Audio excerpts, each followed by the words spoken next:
by getting buy-in from those institute groups that were affected by this, but essentially we came together as 18 bargaining agents who had severance as part of the terms and conditions of their employment, and we came to an agreement on what the mandate was. It was a Treasury Board style mandate.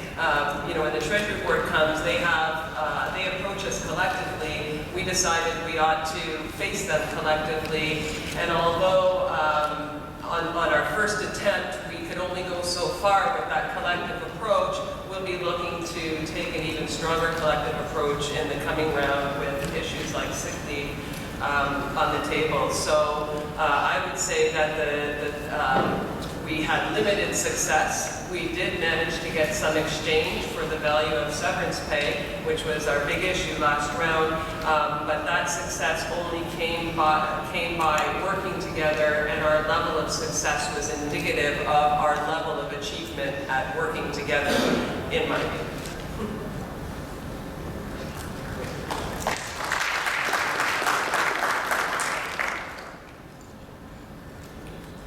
Okay, in respect to bargaining, just this past spring, we got a phone call from Treasury Board saying we're sending over a final offer for your customs officers.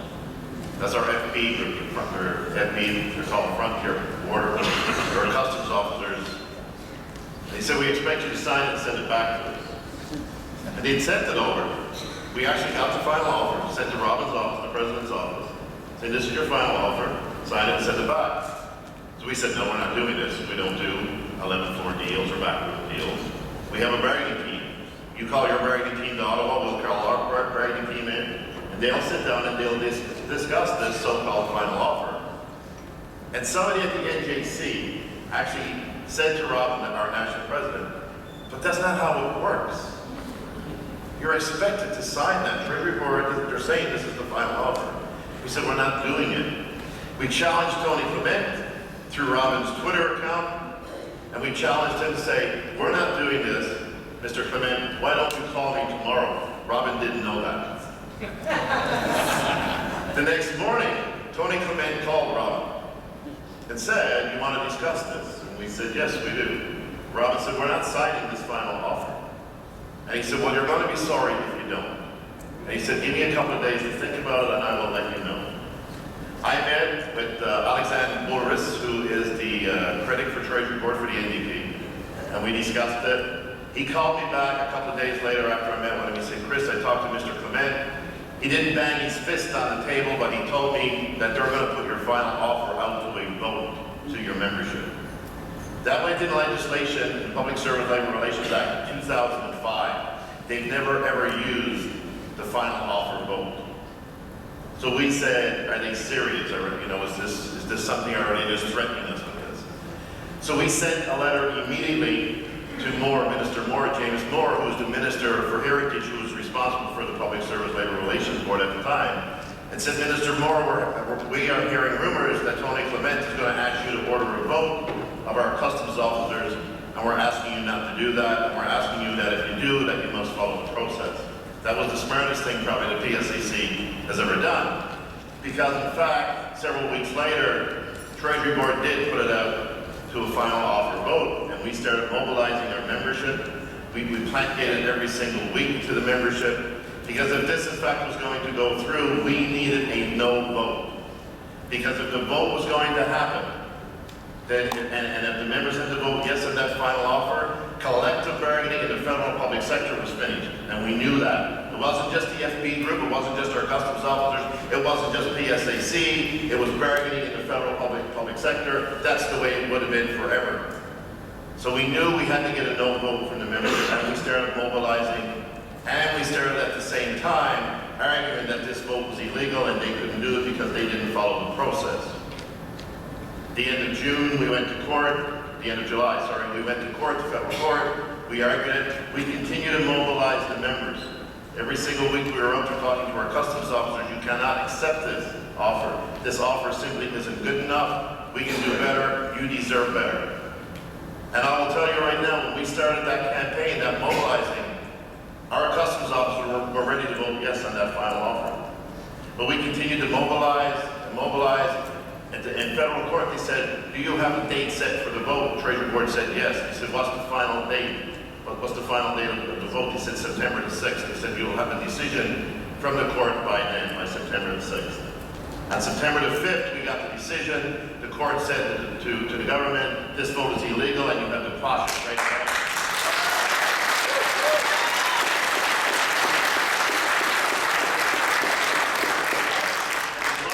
Got that vote quashed, sisters and brothers, the better part of this story is that our members were very confident, would have voted no overwhelmingly because of the mobilization that we had done with them, and that was very, very important in that whole thing. And so somebody said, well, they can just order another vote. I will bet you dollars to donuts that they will never go nowhere near ordering another vote for a long, long time under the public service regulation.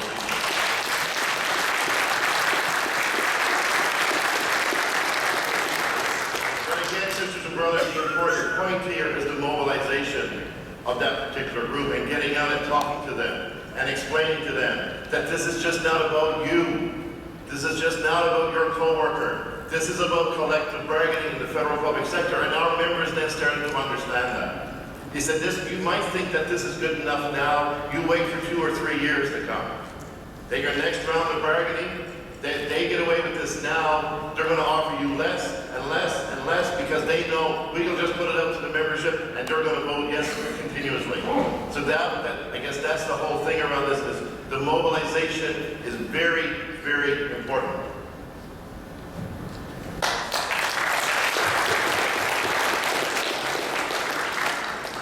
Well, there's nothing left for me to say because that takes the cake right there. My hat, really my hat goes off to Chris and PSAC and his members. And what's telling there is when you said that your members, without that mobilization, that face-to-face engagement, would have signed that. My members were in the same position before we started our mobilization. You know, sisters and brothers, the question of what was your single biggest challenge? I'll get to ours in a minute, but my challenges, our challenges in ETFO, Chris's challenges, Debi's challenges, your challenges, quite frankly, they're all the same. And they come in the form of Tony Clement, your Treasury Board, and the path that they're taking, their ability to legislate without any fight back, and public perception. The other very piece, the big challenge that we had in Ontario, I'll be absolutely honest, Dalton McGuinty and his Liberal government. Here's a government that for 10 years we supported, I say openly, that I fought for, that we stood up, when I say I mean my 76,000 members, we stood up for over that course of time. Came to our annual meeting with our 700 delegates and told us that they would never, ever go after our collective agreements. They would never try to strip those collective agreements. They respected the Charter of Rights in this country. And within a month, they went 360 degrees and started to push forward Bill 115 that basically stripped our collective agreements, took away rights that we had fought long and hard for, and did that overnight. And the biggest challenge we had was that power that they have in terms of legislation and passing that legislation. We did absolutely everything we could, and not as successful, I will say, as PSAC was, but we did everything we could to stop that, to minimize the damage, and there was no relenting on their part. No matter what we did, they were going to push that bill. They did push that bill forward, and then they imposed it. They imposed the terms of that bill on our members across the province. Stripped our sick day leave and went after a number of other items, froze our salaries, and they did it all on one point. And you hear this from the Conservatives at the federal level as well. You know what? The ship is sinking financially. There's a deficit, and we've all got to chip in. Everybody's got to chip in and do their part. That's a bunch of crap. You know it, because what essentially they're doing is coming after the most vulnerable in terms of public perception, in terms of what we have fought long and hard for in our collective agreement. At the end of the day, what they want to do and what they're doing, and you've experienced, is they want to cut your salary, they want to eliminate jobs, they want to strip your benefits, and they're going to do whatever they can do to restructure your pension so they don't have to pay any part of that or deal with that. So that's the biggest concern. And if there was a biggest, that was for us the biggest concern. Quite frankly, in terms of, I will say about successes, let me go back just a minute. The biggest challenge we all have going forward is that work to rule mentality, the elimination of the RAND formula, and that very right-wing conservative approach to deficits, austerity, and your livelihood, quite frankly. That faces all of us. I will say with successes, you know, for me, the biggest success was my members stood up on principle. They stood up because they thought and knew it was the right thing to do. They stood up for the Charter of Rights and Freedoms in this country. And to me, that was the biggest success that they did that. But about successes, I will say one thing, and I think we've all probably experienced this. When you're in those battles, and we're in those battles, you've got to fight, you've got to fight hard, you've got to be smart.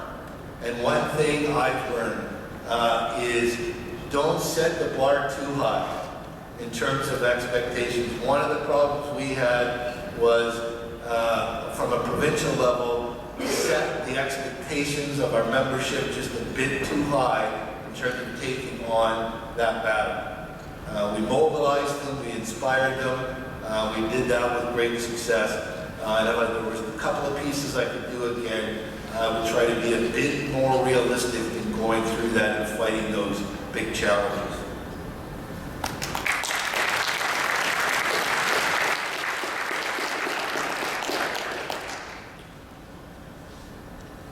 I think Sam kind of touched on our next question, so I'm going to start with Chris on this one. Basically, the future of organized labor seems somewhat bleak in the face of the constant attacks from the private sector and our governments.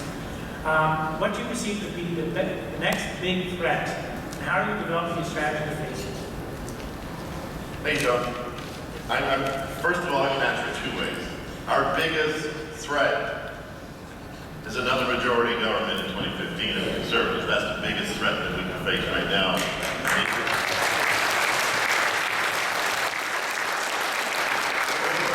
The mobilization of the membership around the specific issues today are leading up to that 2015 federal election. And when I talked earlier about our face-to-face, trying to reach out and speak individually to all 185,000 members, we have a 2-year window to do that because we need to do it before the next federal election. So that's the biggest threat we face. But currently, today, the biggest threat we face, no doubt, and Sam touched on it just now, is this whole right to work, the attack on the RAND formula, 525, Bill 377, because if they start doing this, and we don't believe there will be a full frontal attack on the RAND formula, we do not think they're going to try to pass legislation to scrap the RAND formula. But what they will try to do is certainly weaken us and try to cut us off at the knees by bills such as 377 and 525. Bill 377, you may know, is because of Parliament was prorogued. All the amendments that the Senate wanted to do are gone. It goes back to its original state. And we don't expect to see 377. But on October 16th, we certainly are likely to hear something in the speech from the throne around another labor bill and about how unions spend their money and what unions can spend their money on, because we believe that's how they're going to attack us next. And 377 sets the stage for that. Because in respect to how we report and what we have to report as far as our financial reports are concerned. So if they are able to say, you're not allowed to spend money on political action, you're not allowed to spend money on mobilizing your membership, you can only spend money in representation and collective bargaining, and that's it, well, that's okay. Because how do we represent the membership? We have to mobilize the membership in order to represent them. So that's definitely the next biggest threat that we face. 525 definitely weakens unions' capability to organize members, new bargaining units. And it makes it a whole lot easier for members to decertify their unions. And that's their attempt. So that's the attack that we must start talking to the members about, that we've started talking to our members about, is that what this government is doing, you might think they're attacking the union, but when they attack the union, they're attacking your rights as well. And that's what we have to get across to the membership, because they will understand that. And when Tony Clement comes out in the media and says that federal public sector workers abuse their sick leave, they take 18 days a year, which we all know is bullshit, because that's just unbiased creative math on the part of the Treasury Board, that's all that is. But when he does that, and when he says that federal public sector workers are slackers, they surf the internet all day, and we need to start firing more people in the federal public sector, they do that in the way of threatening. But our members listen to that, and our members will mobilize around that. Because the members don't want to hear that, obviously. They don't like it. Our members, I'm sure your members are as well, are very dedicated, hard-working people who serve the Canadian public each and every day. But this government, sisters and brothers, and what they're doing to our rights, and then we have Tim Budak in Ontario, who's talking about wanting to do the same thing. So that's what we got to stop, and that's certainly the biggest threat that we face, is the attack on our rights to represent our members.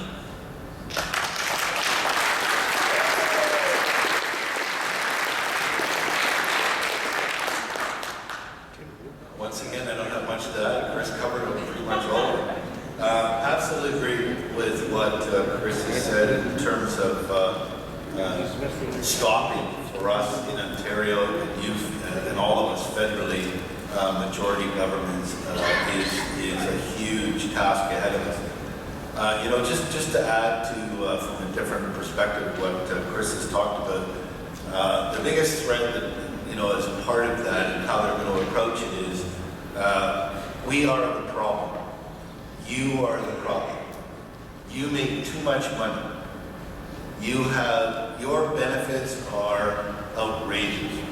Nobody else in this country has the benefits that you do, the salary levels that you do. And underlying that, the real problem are unions. Unions and our rights, your rights, have caused, as they have and will and continue to say, have caused deficits, have caused companies to move out of Ontario, to move offshore. We all know that that's a bunch of nonsense.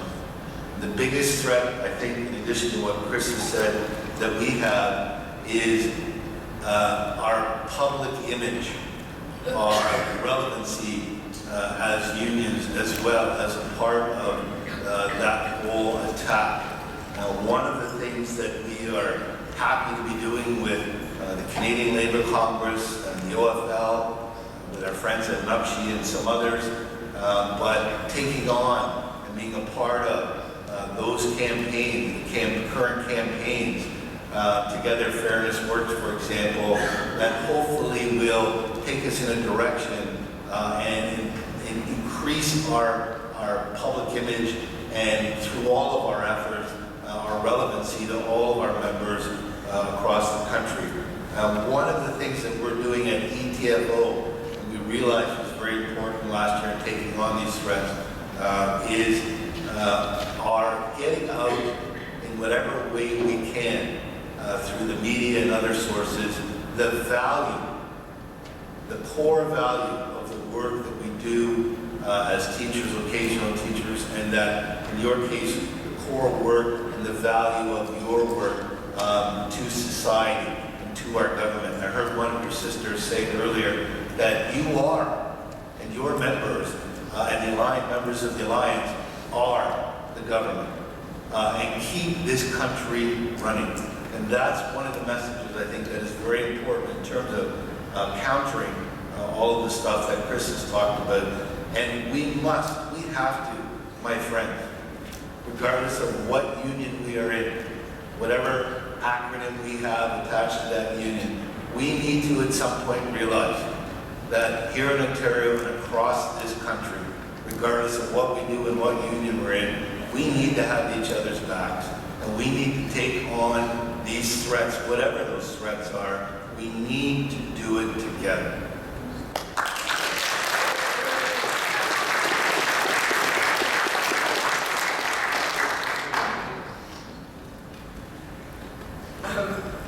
I couldn't agree more with the comments that are already being made, and I think we've covered off really well what are the threats to organized labor, but I'm not sure that our members would feel as passionately about some of those threats as they feel about some of the threats that affect them more directly, like sick leave, attacks to our performance management system, our pay in arrears. All of these little issues add up to really annoy our members. And so, you know, although we are facing some really significant challenges, both as a union and as members, as workers, as public servants, we also have what I think is an opportunity to get all of those angry people together to start fighting back. In my time as a PIP steward, there's never been a better time for us to engage our members. I mean, this government's really gone about annoying a lot of people at the same time.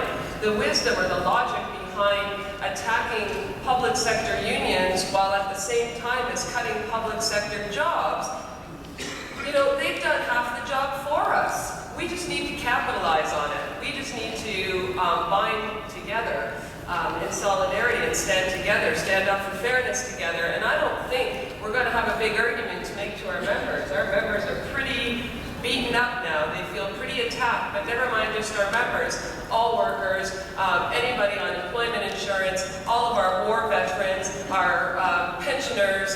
I mean, you name it. Has this government left anybody untouched, unharmed? They're really going to have to do something special in the coming years to regain the support that they're going to need to do well in an election. And not that we're a political organization, but we can certainly get behind the issues that confront us in the workplace. And that's going to be a big part of our fighting back, quite frankly. You can't talk sense to a lunatic.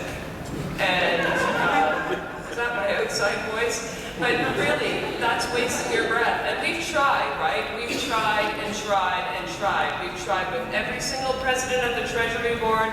We've tried with every single one of the leaders of the federal government. We've tried to get in through various MPs. We've met with John Baird. We had Pierre Poilievre at a council one time. I mean, we have really reached out to this government to no avail. So now it's time that we got our people angry and we started standing up and fighting back. But it's going to take all of us. And I think that goes to Sam's point, not just federal public sector unions, not just private sector unions, not provincial, but every worker has got to get angry enough to stand up for themselves, and it's up to us to get them angry. You know, we need to maybe put a little bit of our professionalism aside while we militantly stand up for the rights that our predecessors have worked so hard to gain. And I think our members are ready to go there with us. We just have to lead them.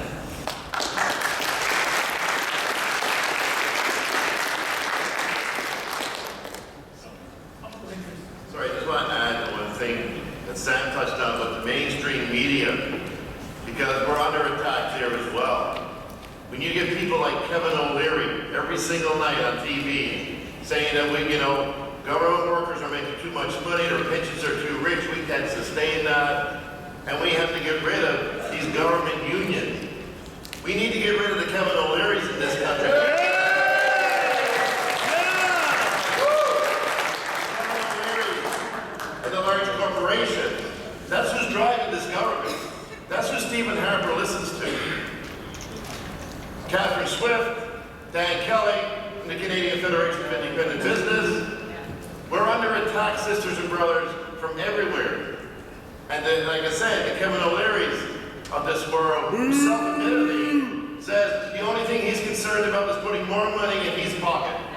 And if I went on CBC tonight and said, we need to get rid of Kevin O'Leary, I'd be arrested, put in jail, 30-day psychiatric assessment, and then charged with other indictments. But that's what we need to start doing, sisters and brothers. We need to start fighting back against every single one of those right-wing think tank lobby